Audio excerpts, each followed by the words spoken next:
Si tu ne trouves pas tes premiers clients dans les 30 prochains jours, tu risques de te décourager et d'abandonner ton rêve de devenir freelance. 30 jours, ça te paraît peut-être pas grand-chose, et pourtant je m'apprête à te prouver que c'est totalement possible dans cette vidéo. Cette vidéo, elle est faite pour toi si tu es en reconversion et que tu cherches à trouver tes premiers clients pour remplacer ton salaire et vivre de ton activité, ou que tu es déjà freelance mais que tu ne vis pas encore de ton business et que tu cherches une méthode claire et prédictive pour signer des clients tous les mois. Aujourd'hui, je vais te montrer comment trouver tes premiers clients en community management, même si tu pars de zéro, que tu n'as aucun réseau et que tu ne sais pas vendre. C'est la méthode qu'on a utilisée avec plus de 1000 élèves du programme Devenir CM pour qu'ils remplacent leur salaire, et pour certains en quelques semaines seulement. Et c'est la méthode que j'ai moi-même utilisée pour tripler mon salaire en moins de 2 mois quand j'ai quitté mon job et que je me suis lancé en tant que community manager en freelance. Cette méthode, c'est pas une théorie sortie de nulle part. On l'a peaufinée pendant plus de 3 ans avec des centaines d'élèves, des milliers d'heures de coaching et des dizaines de cas clients analysés. Et non, tu n'auras pas besoin de créer du contenu tous les jours sur Instagram, de saouler les gens en envoyant des messages copier-coller à des dizaines de prospects tous les jours,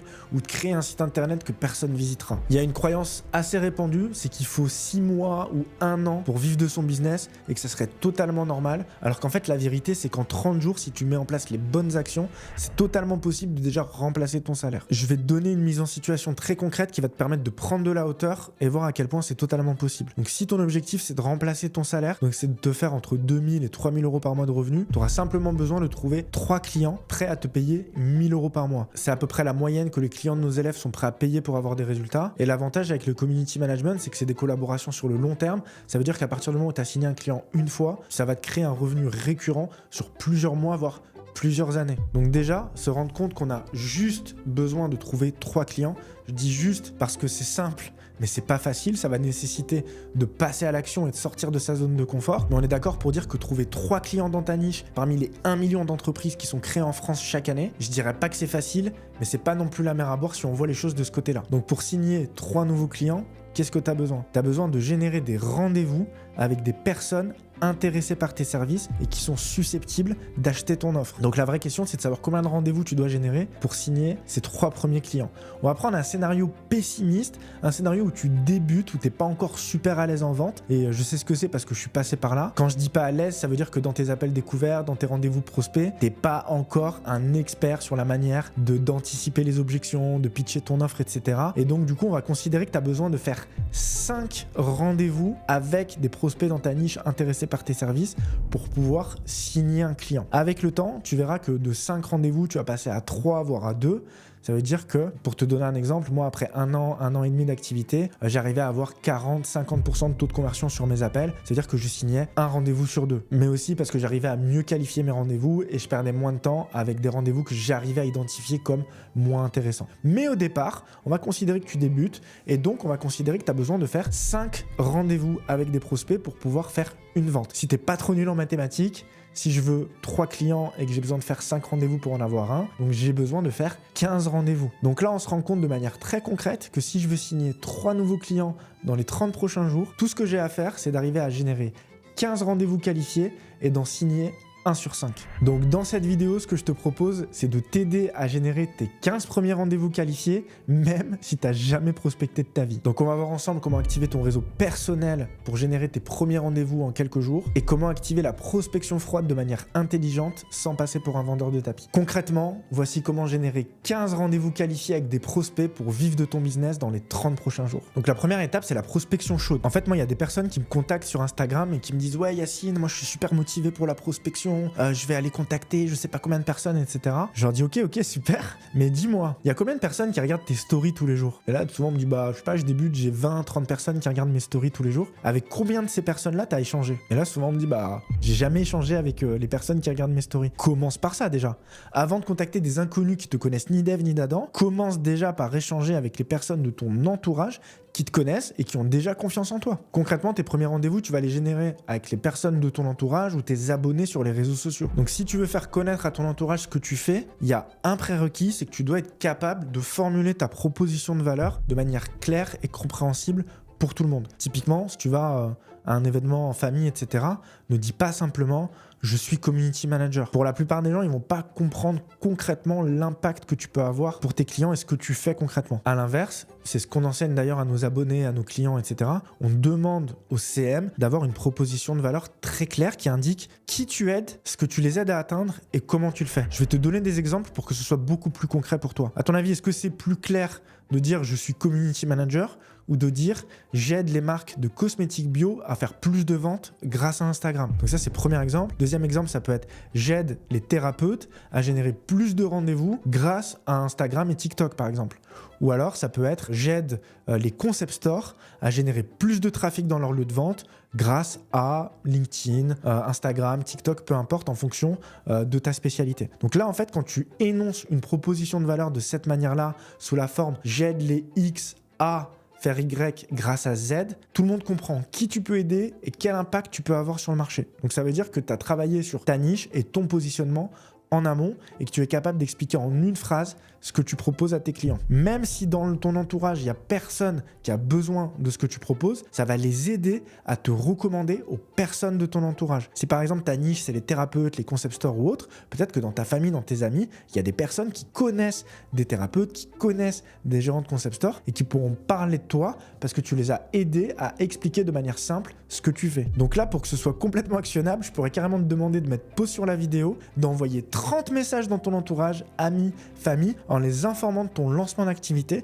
en énonçant clairement ta proposition de valeur et en leur demandant s'ils ne connaissent pas des gens dans leur entourage qui auraient besoin de ce que tu proposes. Le deuxième levier dans la prospection chaude, c'est de pouvoir utiliser tes réseaux sociaux professionnels, LinkedIn, Facebook, Instagram. Pourquoi cela? Parce que c'est ceux où tu peux envoyer des messages à tes abonnés. Et comme je te l'expliquais tout à l'heure, ça sert à rien d'aller contacter des inconnus si tu n'as pas déjà contacté des personnes de ton entourage que tu connais.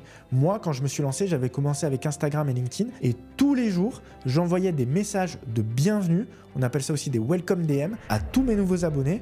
J'essayais pas de leur vendre quelque chose ou de leur proposer mes services. Ne fais surtout pas l'erreur de dire « Hello, coucou, je suis community manager, je pense que je peux t'aider à X ou Y ». Un vendeur de tapis, c'est quoi? C'est quelqu'un qui veut refourguer sa marchandise à quelqu'un qui a rien demandé et vouloir le vendre à tout prix. Nous, ce qu'on va faire en tant que commercial, c'est de proposer notre offre uniquement à des personnes qui ont exprimé un besoin d'aide et dont on a identifié une solution à leur problème. Donc si tu contactes tes abonnés sur les réseaux sociaux, n'essaie pas de leur refourguer ton offre ou de leur proposer un rendez-vous tout de suite. D'abord, ce que tu dois faire, c'est de poser des questions, comprendre leurs besoins et si et seulement si il y a un fit entre leurs problématiques et ce que toi tu peux proposer, alors seulement à ce moment-là tu pourras proposer un rendez-vous. Pour te faire un retour par rapport à mon expérience, j'ai remarqué que sur les réseaux sociaux, il faut que je parle avec 20 à 30 personnes pour pouvoir générer un rendez-vous. Pourquoi? Parce que la plupart des personnes avec qui je vais échanger, soit n'ont pas encore conscience de leurs problèmes, soit n'ont tout simplement pas de problème ou pas de besoin, mais pour trouver la personne pour qui je vais vraiment avoir un impact, que je vais vraiment pouvoir aider et pour qui ce sera pertinent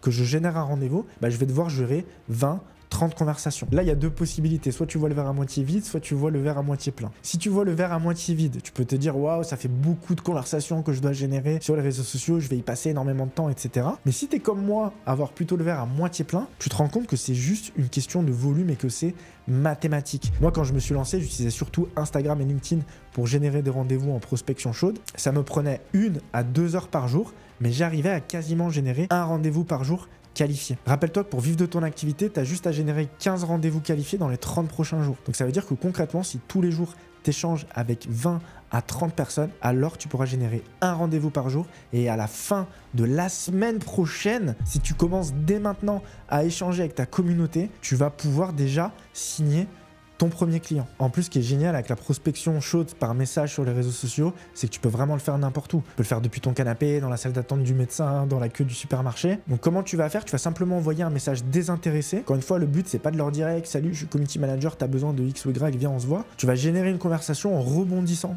sur une story qu'ils ont postée, sur un post qu'ils ont posté, sur peut-être leur bio, quelque chose qui t'a intrigué. Alors ne mens surtout pas. N'essaye pas de dire j'adore ton identité visuelle si tu la trouves pas vraiment jolie. Il faut vraiment que tu appuies sur quelque chose de sincère. Et souvent, ce que je dis, c'est si tu arrives à rien trouver sur lequel tu peux rebondir en voyant le profil de la personne, il n'y a rien qui te parle dans son contenu, il n'y a rien qui te parle dans sa bio, il n'y a rien qui te parle dans ses stories, dans son identité visuelle, dans son message, peut-être que c'est pas une bonne personne à prospecter parce que peut-être que vous avez rien en commun. Mais si tu arrives à trouver quelque chose sur lequel tu peux te raccrocher et qui va lancer la conversation, du coup, tu peux envoyer ton premier message. Derrière, tu vas poser des questions, comprendre la situation de la personne. Et si c'est pertinent, tu vas pouvoir l'amener à une proposition de rendez-vous. Donc maintenant, à toi de jouer. Utilise cette méthode pour pouvoir générer tes premiers rendez-vous en utilisant ce qu'on appelle la prospection chaude, c'est-à-dire ton entourage. Maintenant, c'est fort possible que tu atteignes une limite parce que ton réseau n'est pas extensible. Il va falloir que tu élargisses ton champ d'action et que tu contactes des gens en dehors de ton réseau. Et c'est ce qu'on appelle la prospection froide. Alors, des méthodes de prospection froide, c'est pas ce qui manque. Et pour être honnête, j'en ai testé pas mal. Et je vais te faire un retour d'expérience sur à peu près tout ce que j'ai testé. On va avoir la prospection sur les réseaux sociaux,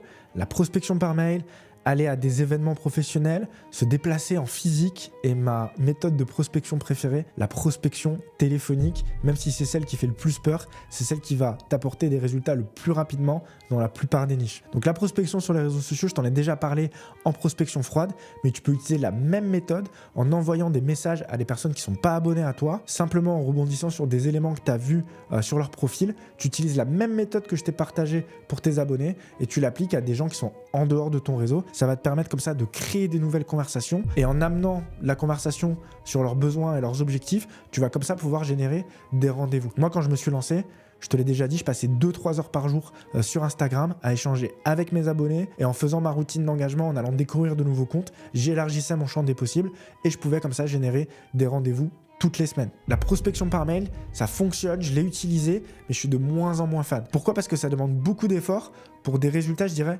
modérés. Ça va beaucoup fonctionner pour des entreprises B2B, pour des hébergements touristiques. Il y a quelques niches pour lesquelles la prospection par mail marche encore, mais ça va nécessiter plusieurs étapes. La première étape, ça va être d'enrichir ta liste de prospection en trouvant les personnes à prospecter, leur prénom, leur adresse email. Donc ça, tu vas le faire à travers des recherches Google, LinkedIn, il y a des outils qui te permettent de faire ça. Et ensuite, tu vas lancer tes campagnes d'email. Une campagne d'email, c'est un premier mail. Tu vas tester différentes accroches, différents scripts, etc. Mais surtout, une deuxième relance, une troisième relance, voire une quatrième relance, parce que c'est très rare que ton prospect te réponde dès le premier email. Ce qu'on dit, c'est que l'argent est dans la relance et qu'il va falloir envoyer plusieurs mails avant d'avoir un retour. Alors, je sais que la prospection par mail, c'est une des méthodes préférées de la plupart des personnes qui se lancent, parce que tu es confortablement caché derrière ton ordinateur et que c'est plus simple de contacter des inconnus cachés derrière un email que de prendre son téléphone ou d'aller se déplacer. Mais c'est vraiment ces méthodes-là qui apportent le plus de résultats. Avant de te parler de la prospection téléphonique, je vais te parler des réseaux professionnels parce que ça reste un levier hyper intéressant. Même si au départ, ça peut avoir un certain coût. Tu connais certainement les réseaux comme le BNI, il y a certainement d'autres réseaux d'entrepreneurs dans ta ville et on me pose souvent la question de savoir si c'est pertinent de s'y inscrire. La réponse, c'est oui. Toutes les personnes que je connais qui se sont véritablement investies dans ce type de réseau ont eu un retour sur investissement. Contrairement à ce que tu peux penser, tu vas pas forcément trouver des clients directement parmi les membres du réseau, mais c'est les membres du réseau qui vont te recommander à leur entourage à chaque fois qu'ils entendront parler de quelqu'un qui cherche un community manager. Donc si cette stratégie elle t'intéresse, ce que je te recommande c'est de trouver des réseaux professionnels autour de toi. Il y a toujours des frais d'inscription, donc après c'est à toi de voir si c'est rentable ou pas pour toi d'y adhérer. Une fois que tu es à l'intérieur, ce que je te recommande c'est d'apporter de la valeur aux membres de manière totalement gratuite. Vraiment le hack c'est de leur proposer d'organiser une masterclass, une conférence au sein du réseau où tu vas leur apprendre par exemple comment générer des ventes grâce aux réseaux sociaux. J'ai pas mal de clients qui ont proposé ça dans leur réseau, comment transformer les réseaux sociaux en aimant un client. Pendant 30-40 minutes, tu te donnes des billes, tu te donnes de la valeur et à la fin, pour ceux qui veulent en savoir plus, tu fais un appel à l'action, ils pourront prendre rendez-vous avec toi pour voir si c'est pertinent que vous travaillez ensemble. Tu verras que dans ces réseaux, il y a souvent des événements qui sont organisés et moi, ce que je t'invite à faire, si tu as payé ton inscription, c'est d'aller au maximum de rencontres pour créer de la relation avec tout le monde. Et le but, encore une fois, c'est pas de vendre, c'est juste que les gens comprennent ce que tu fais, qu'ils te voient et que tu deviens top of mind le jour où ils doivent recommander un community manager. La plupart seront ravis de recommander quelqu'un de leur réseau professionnel plutôt qu'un inconnu. Donc la stratégie de t'inscrire dans des réseaux d'entrepreneurs, elle fonctionne, mais c'est peut-être pas celle qui va te permettre de trouver tes premiers clients dans les 30 prochains jours. C'est plutôt une stratégie à moyen et long terme. Donc maintenant, on va parler de la prospection téléphonique et de la prospection physique, qui sont pour moi les méthodes de prospection que je redoutais le plus au départ. Pourquoi ? Parce que c'était une énorme sortie de zone de confort pour moi de prendre mon téléphone ou de me déplacer, mais qui se sont révélées les plus performantes. Parce que si je prends mon téléphone maintenant et que je fais une session de prospection pendant 2 heures, c'est obligé que dans 2 heures, j'ai décroché 2-3 rendez-vous. Et nous, ce qu'on veut, c'est pas d'attendre 6 mois, 1 an pour vivre de notre business. On veut générer des rendez-vous tout de suite, rencontrer des prospects intéressés par ce qu'on propose pour pouvoir signer nos clients avant la fin du mois. Alors j'ai énormément testé la prospection téléphonique. On le fait aussi au sein du programme Devenir CM. Avec nos clients, on organise des sessions de prospection où on appelle chacun notre tour, on se motive ensemble, on se donne des conseils et surtout on passe à l'action. Et je peux te donner du coup mes meilleurs conseils pour que tu puisses utiliser la prospection téléphonique pour générer des rendez-vous qualifiés et signer des clients. Donc la première étape, c'est que tu vas comme pour la prospection par mail, te créer une base de données enrichie où tu vas trouver le nom et la fonction de la personne que tu veux appeler. Si par exemple tu prospectes des restaurants, tu vas pas simplement faire une liste de restos, mais tu vas noter à côté le nom du gérant ou le nom de la personne en charge de la communication. Comment on trouve ces informations-là? Donc là, il faut faire un petit peu Sherlock Holmes. Tu vas aller sur les mentions légales ou les conditions générales de leur site pour trouver le nom du gérant. Tu vas aller sur des sites comme société.com ou Papers pour trouver le nom du gérant. Ou tu peux aussi trouver leur prénom sur les réseaux sociaux parce que tu vas trouver des avis clients qui remercient le patron, qui remercient le gérant, ou tu vas trouver peut-être même des photos des personnes qui sont en charge de la communication ou qui sont en charge de l'entreprise. Donc une fois que tu as fait ta liste et que tu as le prénom, tu vas faire du batching. Donc tu vas avoir des sessions où tu crées tes bases de données d'appels et tu vas avoir des sessions d'appels. Donc par exemple, le lundi matin, tu vas créer ta liste d'appels. Donc tu vas aller chercher une cinquantaine d'entreprises que tu vas appeler en trouvant à chaque fois le nom de l'entreprise qui fait et le nom de la personne que tu veux contacter. Et sur une autre demi-journée, par exemple le lendemain matin ou le lendemain après-midi, tu vas tout simplement te faire une session d'appel de 2-3 heures où tu vas appeler toute ta liste. Donc maintenant que tu es sur ta session d'appel et que tu vas appeler tes 20, 30, 50 prospects, le but, ça va être simplement de générer un rendez-vous pour plus tard. Le but, c'est pas de passer 30 minutes par téléphone avec chaque personne pour vendre ton offre. D'ailleurs, souvent, ça sera pas possible parce que les personnes s'attendent pas à ton appel. Le but, ça va être de générer un rendez-vous plus tard avec la personne pour que vous puissiez creuser ses besoins et voir si c'est pertinent à ce moment-là que tu puisses leur proposer ton offre ou pas. Donc ça veut dire que chaque appel que tu vas passer doit durer 2, 3, 5 minutes maximum et qu'à chaque fois, le but de chaque appel, c'est d'arriver à décrocher un rendez-vous. Une des raisons pour laquelle j'ai envie d'avoir le prénom de la personne quand j'appelle, c'est que je veux surtout me démarquer des centres d'appel qui appellent toute la journée. En fait, pour que ça marche, la prospection téléphonique, il va falloir plusieurs choses. Un, que je personnalise mon approche. Donc si j'appelle et que je dis « Allô Patrick » ou « Allô Thierry », tout de suite, je vais me différencier de la plupart des centres d'appel qui appellent. Ensuite, ça va être dans mon intonation. Et oui, le sourire, ça s'entend au téléphone. Donc ça va être dans mon intention, dans mon sourire. Et ça va être aussi dans les mots que je vais utiliser. Je vais utiliser des mots très simples et je vais faire valoir des bénéfices. Je suis pas là pour générer un rendez-vous, je suis là pour apporter quelque chose, pour répondre à un problème, pour apporter du plus. Je vais utiliser des termes comme développer vos ventes, générer des rendez-vous, générer des réservations. Je vais utiliser des mots simples, mais aussi des mots qui font comprendre à mon prospect que je connais sa niche et que je connais ses problématiques pour que ce soit pertinent pour lui d'accepter le rendez-vous que je vais lui proposer. La première fois que j'ai fait de la prospection téléphonique, je me suis dit qu'on allait me raccrocher au nez, qu'on allait m'insulter, etc. Et en fait, ça s'est pas du tout passé comme prévu. La plupart du temps, je suis tombé sur des personnes qui étaient limite contents de parler avec un professionnel des réseaux sociaux et était curieux d'en savoir plus. Limite, le pire qui peut t'arriver, et ça c'est vraiment désagréable quand tu fais de la prospection téléphonique, c'est de tomber sur les répondeurs et de devoir rappeler. Ça c'est le pire truc qui peut t'arriver, mais je te rassure, il n'y a jamais personne qui va te raccrocher au nez ou qui va t'insulter. Au contraire, ça va toujours bien se passer. Et puis même quand tu vas avoir des objections, et tu vois, des objections, c'est logique d'en avoir, il y a des gens qui vont te dire j'ai pas le temps, j'ai déjà quelqu'un, etc. Mais du coup, tu vas pouvoir affiner ton discours et à terme, tu vas réussir à retourner les objections et t'en servir pour justement arriver à décrocher un rendez-vous plus facilement. Imaginons que je prospecte un restaurant dans ma ville. Voilà comment je m'y prendrais en fait. Donc là, je vais dire le prénom de la personne que je veux avoir parce que je l'aurais recherché par le passé. Donc je vais dire allô Patrick, je vais me présenter, je vais dire voilà, je suis community manager, donc moi j'aide les X à faire Y, donc j'aide les restaurants à développer leurs réservations grâce aux réseaux sociaux. Je sais que je vous appelle à l'improviste, mais justement, si je vous appelle aujourd'hui, c'est pour vous proposer un rendez-vous de 20 minutes pour que je puisse vous montrer les stratégies qui fonctionnent en 2025-2026 pour des clients comme vous, pour des clients dans votre niche, et qu'on puisse analyser ce que vous faites déjà sur les réseaux sociaux et qu'on voit ensemble les pistes d'amélioration pour que je puisse vous aider à développer vos ventes, développer vos rendez-vous. Et là, tu vois que je mets les mots-clés, je mets des bénéfices. Le truc à ne pas faire, c'est de dire voilà, bonjour, je vous appelle pour que je puisse vous présenter mon offre en community management.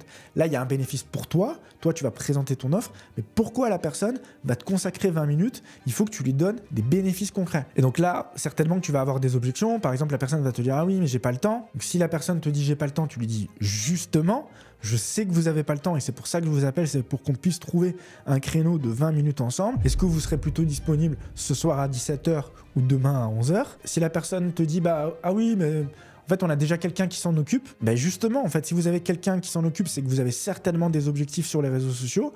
Moi, le rendez-vous de 20 minutes que je vous propose, il engage à rien et ça permettra d'auditer ce que vous faites et que vous puissiez voir la marge de progression que vous puissiez avoir.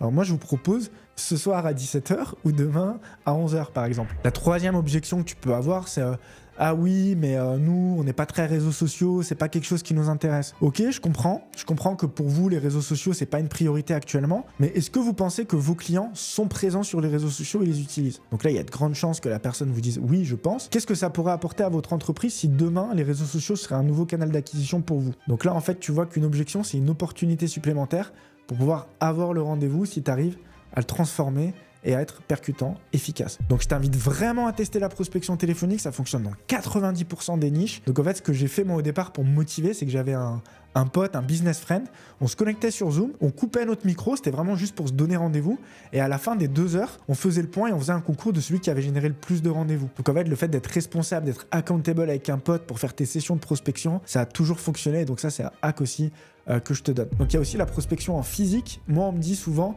moi Yacine, le téléphone, pourquoi pas, mais moi j'aime bien le contact physique. Alors moi j'ai rien contre le contact physique, mais il faut juste considérer un truc. Imaginons que là on fait un concours et qu'on a 2 heures pour générer le maximum de rendez-vous. Toi avec la prospection physique et moi avec la prospection téléphonique. Donc toi tu vas prendre ta voiture, tu vas te déplacer, tu vas essayer de trouver une place, tu vas arriver dans le lieu que tu veux prospecter, et là, potentiellement, on va te dire, le patron n'est pas là, la personne en charge n'est pas là, etc. Tu reprends ta voiture, tu reviens, tu as peut-être fait 2 magasins. Moi, en 2 heures, je vais t'appeler 40, 50 prospects, et potentiellement, je vais générer 2, 3, 4 rendez-vous. Donc en fait, en restant chez soi, on peut vraiment beaucoup plus optimiser son temps et contacter beaucoup plus de personnes, générer beaucoup plus de rendez-vous. Et moi, ce que j'aime faire, en fait, c'est coupler la prospection téléphonique avec la prospection physique. Ça veut dire que si j'arrive à décrocher un rendez-vous dans une boutique, sur place, dans un commerce de ma ville, je vais me déplacer pour le rendez-vous, et une fois que j'aurai terminé le rendez-vous, pourquoi pas faire le tour et prospecter d'autres entreprises tout autour. Comme ça, j'aurai rentabilisé mon déplacement, et en plus, j'aurai un bon prétexte parce que je pourrai aller voir le voisin et dire « Ah ben, j'étais en rendez-vous avec X pour discuter de leur stratégie réseaux sociaux, et je me suis dit que j'allais aussi venir vous faire un coucou, venir vous voir pour en discuter. » Donc là, tu as un mix hyper intéressant entre la prospection téléphonique pour générer des rendez-vous, auquel tu vas coupler de la prospection physique une fois que tu es sur place. Donc sur la prospection téléphonique, il y aurait encore plein de choses à dire parce qu'il y a plein de manières de pouvoir approcher des prospects et surtout de le personnaliser en fonction des niches. Mais mon objectif à moi, c'était surtout que tu comprennes la puissance de la prospection pour pouvoir générer des rendez-vous rapidement. Encore une fois, tu n'as pas besoin d'attendre 6 mois, 1 an. Tu peux passer à l'action dès aujourd'hui, générer tes premiers rendez-vous dès la semaine prochaine et signer tes premiers clients avant la fin du mois. Alors, maintenant que je t'ai partagé tout ça, je sais ce que tu dois te dire parce que souvent, si les personnes passent pas à l'action, c'est pas parce qu'elles manquent d'infos, c'est souvent une question de mindset. Alors, si tu as peur de pas être légitime, si tu as la peur de déranger, si tu as la peur du rejet, sache que c'est totalement normal, on est tous passés par là, mais laisse-moi te dire un truc, c'est que la peur, elle disparaîtra dans l'action. Moi aussi, la première fois que j'ai dû prendre mon téléphone pour appeler des inconnus, envoyer un mail ou lancer des conversations sur les réseaux sociaux, j'avais peur et je savais pas encore exactement totalement ce que je faisais pour être honnête.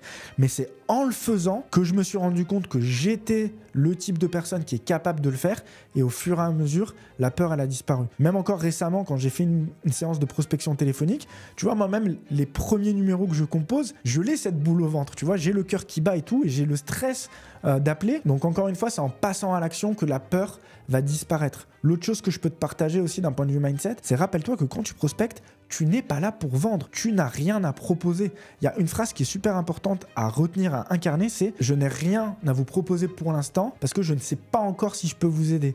Si je vous contacte, c'est justement pour qu'on fasse un état des lieux de la situation, de voir vos objectifs et de voir si je suis la bonne personne pour pouvoir vous aider. » Ça veut dire que tu te réserves le droit de ne pas faire d'offres, de dire que tu n'es pas forcément la bonne personne ou de renvoyer tes prospects vers d'autres sources à la fin des rendez-vous, et c'est totalement ok. Et je trouve qu'adopter cette posture, ça libère d'un poids, ça met un peu moins de pression, et en fait on est surtout là pour rencontrer d'autres entrepreneurs à égalité. On n'est pas au-dessus, on n'est pas en dessous, tu es là pour rencontrer un autre entrepreneur comme toi, de le comprendre, de comprendre ses besoins, et si et seulement si tu es en mesure de pouvoir l'aider, tu pourras lui faire une proposition. La vérité, c'est que tes résultats, ils se trouvent en dehors de ta zone de confort. Tu l'as vu, la prospection, il n'y a pas de recette magique. Il faut juste appliquer, passer à l'action, être régulier, et tu obtiendras des résultats que 90% des freelances n'obtiendront jamais, juste parce qu'ils ne sont pas prêts à se donner les moyens de pouvoir y arriver. Si tu veux obtenir le plan d'action étape par étape pour devenir community manager freelance et remplacer ton salaire en moins de 6 mois, je t'ai préparé une vidéo 100% gratuite à laquelle tu peux accéder en cliquant sur le lien dans la description. Donc clique sur le lien et je te retrouve de l'autre côté.